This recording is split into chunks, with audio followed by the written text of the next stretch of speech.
Hi guys, welcome to VLAN Study Platform. Fast News GS Paper 2 Governance related article ആണ്. ഒപ്പം തന്നെ GS Paper 3 disaster മാനേജ്മെൻറ്റുമായിട്ട് relate ചെയ്യാൻ പറ്റുന്ന ആർട്ടിക്കിൾ ആണ്. ഇതൊരു PIB ആർട്ടിക്കിൾ ആണ്. മിനിസ്ട്രി ഓഫ് ഹോം അഫയേഴ്സിൻ്റെ പ്രസ് റിലീസാണ്. ഇതിൽ നാഷണൽ ക്രൈസിസ് മാനേജ്മെൻറ്റ് കമ്മിറ്റിയെ പറ്റി പറഞ്ഞിട്ടുണ്ട്. അപ്പം ക്യാബിനറ്റ് സെക്രട്ടറി രാജീവ് ഗോബ അദ്ദേഹം എന്ത് ചെയ്യാണ്, നാഷണൽ ക്രൈസിസ് മാനേജ്മെൻറ്റ് കമ്മിറ്റിയുടെ മീറ്റിങ്ങിൽ ബേ ഓഫ് ബംഗാളിൽ ഉള്ള യാസ് സൈക്ലോണിനെ പറ്റിയുള്ള പ്രിപ്പയർനെസ്സിനും അതിൻ്റെ റിവ്യൂവിനും വേണ്ടി മീറ്റിംഗ് കൂടിയേക്കുവാണ്. അപ്പോൾ അദ്ദേഹമാണ് ഈ കമ്മിറ്റി ചെയർ ചെയ്യുന്നത്. അപ്പോൾ ഇതിൽ നിന്ന് എന്താണ് മനസ്സിലാക്കുന്നത്? നാഷണൽ ക്രൈസിസ് മാനേജ്മെൻറ്റ് കമ്മിറ്റിയുടെ ചെയർപേഴ്സൺ എന്ന് പറയുന്നത് ഹയസ്റ്റ് റാങ്കിങ് സിവിൽ സർവൻ്റ് ആയിട്ടുള്ള ക്യാബിനറ്റ് സെക്രട്ടറി ആണെന്നാണ് ആദ്യം മനസ്സിലാക്കേണ്ടത്. സിമിലർ ആയിട്ടുള്ള ആർട്ടിക്കിൾ ഹിന്ദു ന്യൂസ് പേപ്പറിലുമുണ്ട്. Yaas may become a very severe cyclone storm IMD. So സൈക്ലോണുമായിട്ട് ബന്ധപ്പെട്ടുള്ള ആർട്ടിക്കിൾ നമ്മൾ മുമ്പ് ഡിസ്കസ് ചെയ്തിട്ടുള്ളതാണ്. സൈക്ലോണിൻ്റെ നെയിമിംഗ് സിസ്റ്റവും ഒപ്പം തന്നെ അതിനെ കാറ്റഗറൈസ് ചെയ്യുന്ന അതിൻ്റെ വിൻഡ് സ്പീഡ് വെച്ചിട്ടാണ് അതിനെ കാറ്റഗറൈസ് ചെയ്യുന്നത്. അപ്പോൾ അതിന് സിവിയർ ആണോ വെരി സിവിയർ ആണോ അങ്ങനെയുള്ള ടേമിൽ അതിനെ കാറ്റഗറൈസ് ചെയ്യുന്നത് നമ്മൾ മുമ്പ് ഡിസ്കസ് ചെയ്തിട്ടുള്ളതാണ്. സോ യാസ് സൈക്ലോൺ എന്ന് പറയുന്നത് വെരി സിവിയർ സൈക്ലോൺ ആണ്. ആ ഒരു കാറ്റഗറിയിലാണ് ഇത് പെടുന്നത്. ഈ യാസ് എന്നുള്ള നെയിം സജസ്റ്റ് ചെയ്യുന്നത് ഒമാൻ ആണ്. ഈ സൈക്ലോൺ ക്രിയേറ്റ് ചെയ്യാനുള്ള റീസൺ എന്താണെന്ന് വെച്ച് കഴിഞ്ഞാൽ ഈസ്റ്റ് സെൻട്രൽ ബേ ഓഫ് ബംഗാളിലും ഒപ്പം തന്നെ അഡ്ജോയിനിങ് ആയിട്ടുള്ള ആൻഡമാൻ സീയുടെ നെതേൺ പാർട്ടിലും എന്ത് ചെയ്തിട്ടുണ്ടായിരുന്നു, ലോ പ്രഷർ സോൺ ക്രിയേറ്റ് ചെയ്തിട്ടുണ്ടായിരുന്നു.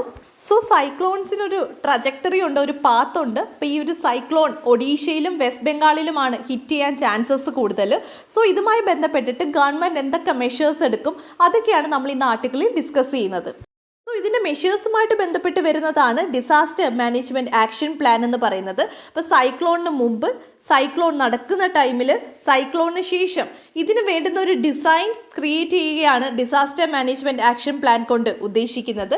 ഇതിന് രണ്ട് ഒബ്ജക്റ്റീവാണുള്ളത്. ഒന്നെന്ന് വെച്ച് കഴിഞ്ഞാൽ ആരുടെയും ജീവൻ നഷ്ടമാവരുത്, രണ്ടെന്ന് വെച്ച് കഴിഞ്ഞാൽ എക്കണോമിക് ലോസ് പരമാവധി ഒഴിവാക്കുകയും വേണം. സോ ഇതിനു വേണ്ടി സെൻട്രൽ ഗവൺമെൻറ് ആണെങ്കിലും റെസ്പെക്റ്റീവ് സ്റ്റേറ്റ് ഗവൺമെൻറ് ആണെങ്കിലും അവരുടേതായിട്ടുള്ള പ്ലാൻസ് ചെയ്യും. അതിനുവേണ്ടി ഒരുപാട് ഡിപ്പാർട്ട്മെൻറ്റിൻ്റെ കോർഡിനേഷൻ നമുക്ക് ആവശ്യമാണ്. ഒപ്പം തന്നെ റിസോഴ്സസ് അപ്ഡേറ്റ് ചെയ്യുകയും വേണം. ഒപ്പം തന്നെ ജനങ്ങളിൽ കൃത്യമായിട്ട് അവയർനെസ് എത്തിക്കുകയും വേണം. ഇതാണ് ഇതിൻ്റെ ഒരു ഡിസൈനിങ് എന്ന് പറയുന്നത്. ഓരോ ഡിപ്പാർട്ട്മെൻറ്റിനും ഓരോ നോഡൽ മിനിസ്ട്രി, ഓരോ നോഡൽ ഏജൻസീസ്, ഒപ്പം തന്നെ അവരെ ഹെൽപ്പ് ചെയ്യാനായിട്ട് പിന്നെ സപ്ലിമെൻ്റ് ആയിട്ട് കുറേ ഏജൻസീസ് ഉണ്ട്. ഇപ്പോൾ ഫസ്റ്റ് വൺ എന്ന് പറഞ്ഞു കഴിഞ്ഞാൽ ലാൻഡ് ബേസ് ഒബ്സർവേഷൻ ആണ്. അതിന് വേണ്ടുന്ന നോഡൽ മിനിസ്ട്രി എന്ന് പറയുന്നത് മിനിസ്ട്രി ഓഫ് എർത്ത് സയൻസസ് ആണ്. നോഡൽ ഏജൻസി എന്ന് പറയുന്നത് IMD അഥവാ ഇന്ത്യൻ മെറ്റീരിയോളജിക്കൽ ഡിപ്പാർട്ട്മെൻ്റ് ആണ്. ഒപ്പം തന്നെ ഈ ഒരു ലാൻഡ് ബേസ് ഒബ്സർവേഷനിൽ ഇവരെ ഹെൽപ്പ് ചെയ്യാനുള്ള ഏജൻസീസ് ഏതാണെന്ന് വെച്ച് കഴിഞ്ഞാൽ Indian air force, Indian navy, DOS, CWC, state irrigation department, agriculture university, river authorities. Second one എന്ന് പറഞ്ഞു കഴിഞ്ഞാൽ ഓഷ്യൻ ബേസ്ഡ് ഒബ്സർവേഷൻ ആണ്. ഇതിനു വേണ്ടിയുള്ള നോഡിംഗ് മിനിസ്ട്രി എന്ന് പറയുന്നത് മിനിസ്ട്രി ഓഫ് എർത്ത് സയൻസസ് തന്നെയാണ്. ഒപ്പം തന്നെ നോഡൽ ഏജൻസീസ് എന്ന് പറയുന്നത് ഇൻകോയ്സ് ആണ്.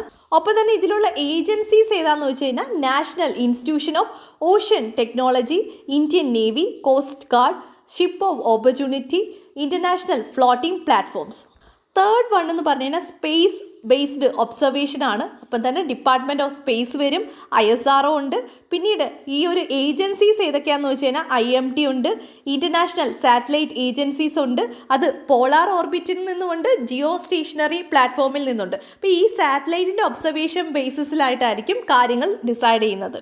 ഒപ്പം തന്നെ സ്പെഷ്യൽ ഒബ്സർവേഷൻസ് ഉണ്ട്. അത് നടത്തുന്ന രണ്ട് മിനിസ്ട്രീസ് ചേർന്നിട്ടാണ്. മിനിസ്ട്രി ഓഫ് എർത്ത് സയൻസസും ഉണ്ട്, ഡിപ്പാർട്ട്മെൻറ്റ് ഓഫ് സ്പേസും ഉണ്ട്. ഇവർ കോർഡിനേറ്റ് ചെയ്തിട്ടാണ് സ്പെഷ്യൽ ഒബ്സർവേഷൻസ് നടത്തുന്നത്. ഒപ്പം തന്നെ ഇതിൻ്റെ നോഡൽ ഏജൻസീസ് ആയിട്ട് IMDയും NSRAയും ഉണ്ട്.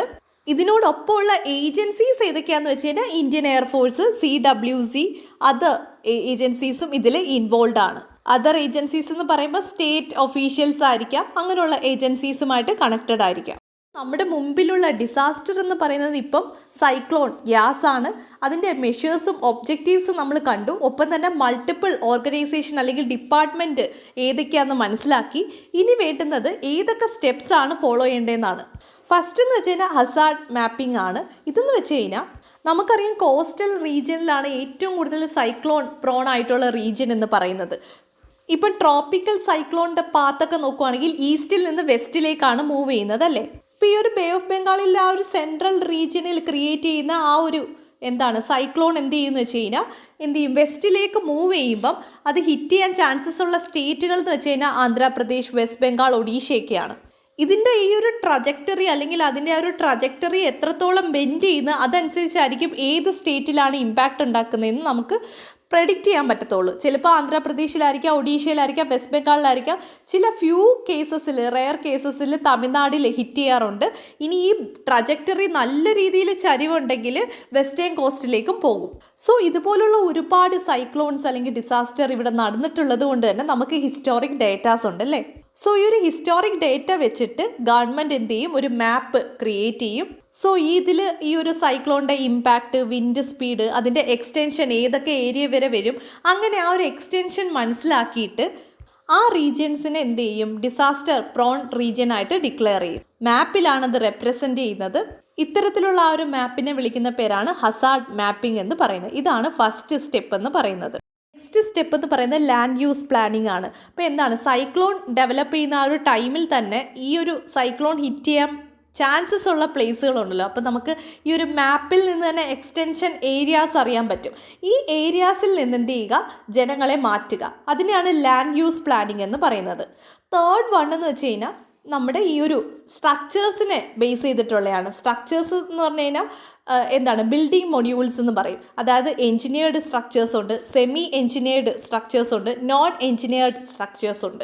അപ്പോൾ ഈ ഒരു നോൺ എൻജിനീയർഡ് സ്ട്രക്ചേഴ്സ് എന്ന് പറയുമ്പം അത്ര സ്റ്റാൻഡേർഡ് അല്ലാത്ത മെറ്റീരിയൽസ് യൂസ് ചെയ്തിട്ട് കൺസ്ട്രക്ട് ചെയ്യുന്ന ബിൽഡിങ്സ് ഒക്കെ ഉണ്ട്. അത് നോർമൽ വിൻഡ് സ്പീഡിൽ വരുന്ന സൈക്ലോണിനെ പോലും താങ്ങാൻ പറ്റാത്ത സ്ട്രക്ചേഴ്സാണ്. അപ്പോൾ ഏറ്റവും കൂടുതൽ വേഴ്സ്റ്റ് ഇമ്പാക്റ്റ് ഉണ്ടാക്കുന്ന സ്ട്രക്ചേഴ്സിനെയാണ് നോൺ എൻജിനീയർഡ് സ്ട്രക്ചേഴ്സ് എന്ന് പറയുന്നത്.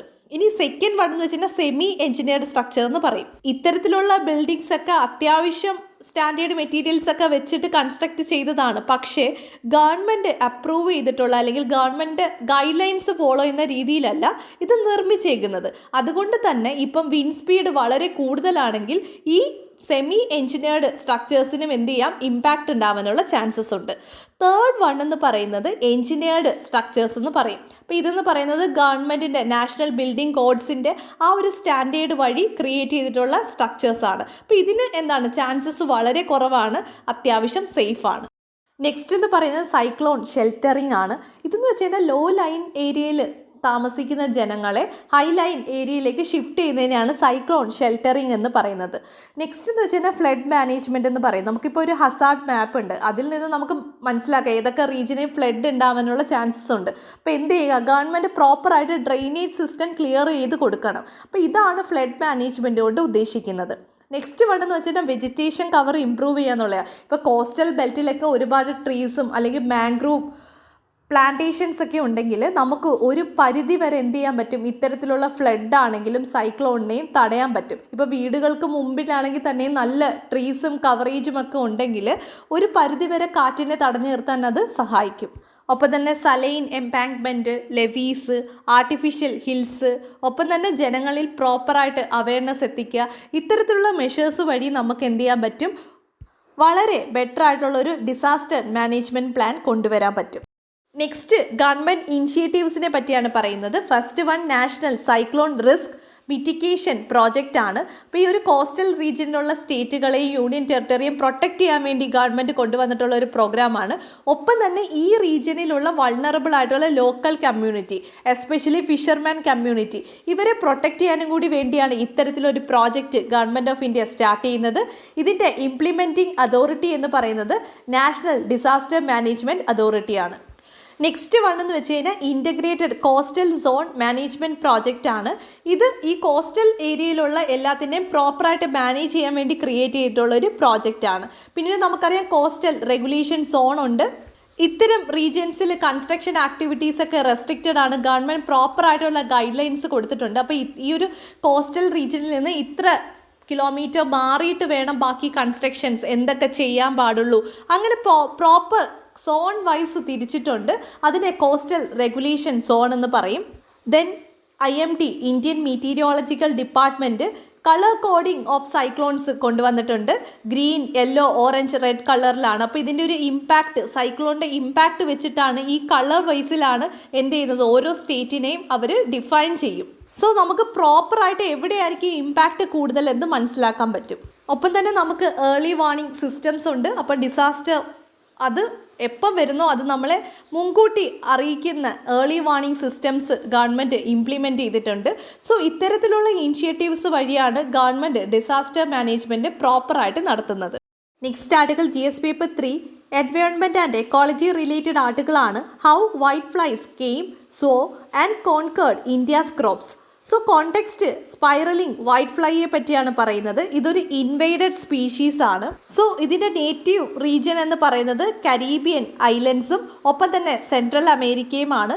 ഇത് ആദ്യമായിട്ട് ഇന്ത്യയിൽ റിപ്പോർട്ട് ചെയ്യുന്നത് 1995 കേരളത്തിലാണ്. എങ്ങനെയാണ് ഇത് ഇന്ത്യയിലേക്ക് വന്നത് എന്ന് നമുക്ക് കറക്റ്റായിട്ടൊരു പ്രോപ്പർ ഇൻഫോർമേഷൻ ഇല്ല. പക്ഷേ മേ ബി അത് ഇമ്പോർട്ടഡ് പ്ലാന്റ്സിൽ നിന്ന് ഇവിടെ എത്തിയതാണെന്നാണ് വിശ്വസിക്കുന്നത്. സോ ഈ ഒരു 95 കേരളത്തിൽ റിപ്പോർട്ട് ചെയ്തതിന് ശേഷം എല്ലാ റീജിയനിലും ഇത് സ്പ്രെഡായിട്ടുണ്ട്, ജമ്മു കാശ്മീർ ഒഴിച്ച്. പ്രിലിംസ് പോയിന്റ് ഓഫ് വ്യൂവിൽ ഓർക്കേണ്ട കാര്യം, സ്പൈറലിംഗ് വൈറ്റ് ഫ്ലൈ ഇന്ത്യയിലെ എല്ലാ സ്റ്റേറ്റിലും റിപ്പോർട്ട് ചെയ്തിട്ടുണ്ട്, ജമ്മു കാശ്മീർ ഒഴിച്ച്. 2016 തമിഴ്നാട്ടിൽ ഇത് റിപ്പോർട്ട് ചെയ്തിട്ടുണ്ടായിരുന്നു. അവിടെ നിന്നാണ് ആൻഡമാൻ ഐലൻഡിലും ഒപ്പം തന്നെ ലക്ഷദ്വീപിലും സ്പ്രെഡ് ചെയ്യുന്നത്.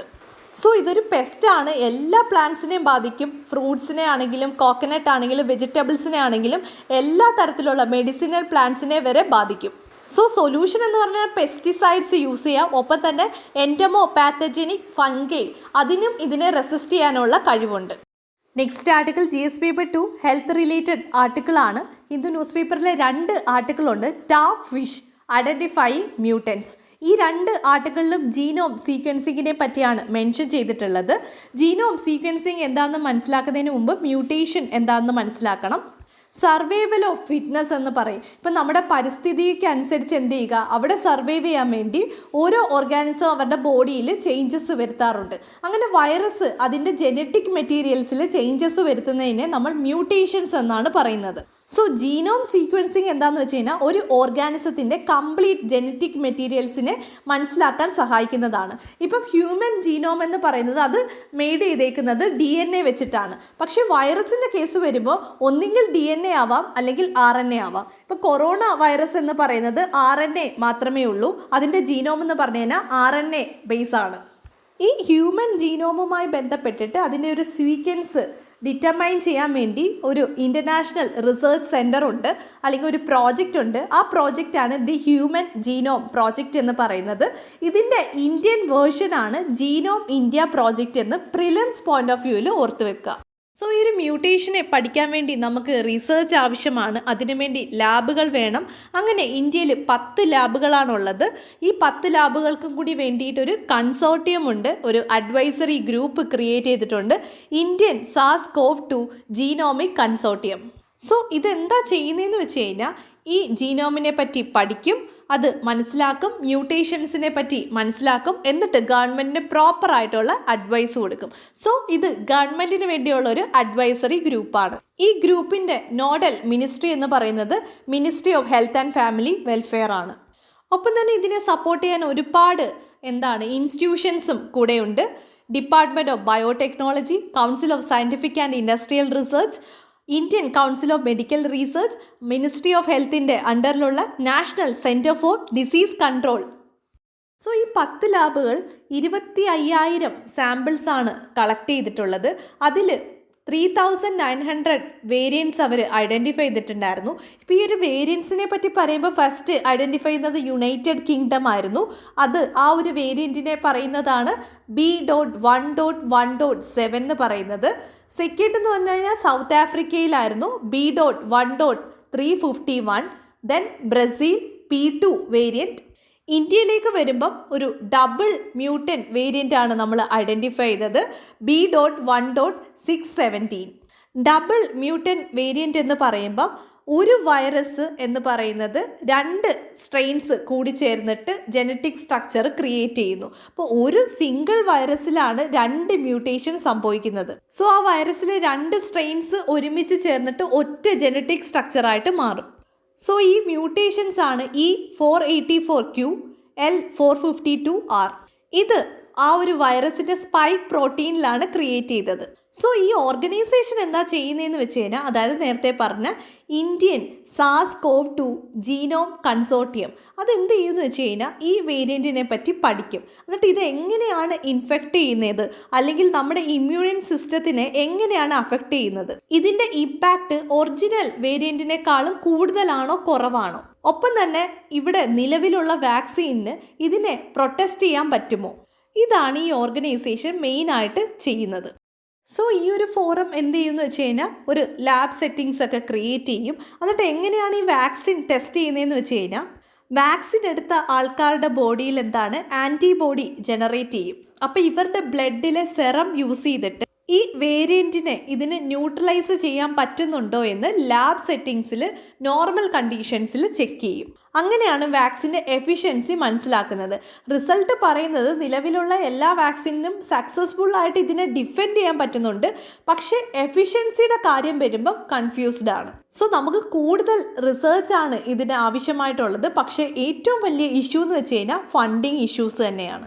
സോ ഒൺലി സൊല്യൂഷൻ എന്ന് വെച്ച് കഴിഞ്ഞാൽ ഹെൽത്ത് എക്സ്പെൻഡിച്ചറിൽ ഇതും കൂടി ഉൾപ്പെടുത്തി പ്രോപ്പർ ഫണ്ടിങ് ഇവിടെ എത്തിക്കണം എന്നുള്ളതാണ് കൺക്ലൂഡ് ചെയ്യുന്നത്. Next article GS paper 3 economy related ആർട്ടിക്കിളാണ്. Weather fluctuations may trigger pest attack on sugar cane crops in UP. So ഇപ്പം മഴക്കാലം ആയതുകൊണ്ട് തന്നെ മോയ്സ്ചർ കണ്ടൻറ്റ് വളരെ കൂടുതലാണ്. ഇതുകൊണ്ട് തന്നെ പെസ്റ്റുകൾക്ക് നല്ല ടൈമാണ്. അതുകൊണ്ട് തന്നെ പെസ്റ്റ് ഒരുപാട് അഗ്രികൾച്ചർ ഫീൽഡിനെ അറ്റാക്ക് ചെയ്യുന്നുണ്ട്. എസ്പെഷ്യലി ഷുഗർ കെയിൻ ക്രോപ്സിനെയാണ്. അതുകൊണ്ട് തന്നെ ഷുഗർ കെയിൻ്റെ ആ ഒരു ഈൽഡ് നല്ല രീതിയിൽ ഡ്രോപ്പ് ഔട്ട് ആവുന്നുണ്ട്. ഈ ആർട്ടിക്കിളിൽ ഒരുപാട് പെസ്റ്റിനെ പറഞ്ഞിട്ടുണ്ട്. പൈറില്ല, ഗ്രാസ് ഹോപ്പ്, ഫാൾ ഓം വോം, ബ്ലാക്ക് ബഗ്. പക്ഷേ ഇന്ന് നമ്മൾ ഫോക്കസ് ചെയ്യുന്നത് ബ്ലാക്ക് ബഗിനെ പറ്റിയാണ്. അപ്പോൾ ആ ഒരു പേര് സൂചിപ്പിക്കുന്ന പോലെ തന്നെ ബ്ലാക്ക് ഇൻ കളറാണ്.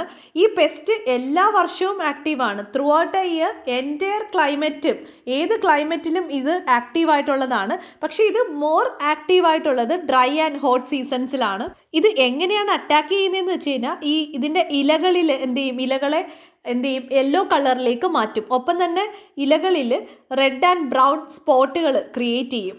അതിനുശേഷം പതുക്കെ എന്ത് ചെയ്യുമെന്ന് വെച്ച് കഴിഞ്ഞാൽ ഇത് ആ ഒരു ഷുഗർ കെയിനിലുള്ള ജ്യൂസിനെ പതുക്കെ സക്ക് ചെയ്തെടുക്കാൻ തുടങ്ങും. അപ്പോൾ എന്ത് ചെയ്യുമെന്ന് വെച്ച് കഴിഞ്ഞാൽ ഷുഗർ കണ്ടൻറ്റ് വളരെ രീതിയിൽ കുറയും. അപ്പോൾ എങ്ങനെയാണ് ഈൽഡ് അവർക്ക് ഇൻക്രീസ് ചെയ്യാൻ പറ്റുന്നത്? അതുകൊണ്ട് തന്നെ ഫാമേഴ്സ് ഈ പെസ്റ്റ് കാരണം വളരെയധികം ബുദ്ധിമുട്ടുന്നുണ്ട്.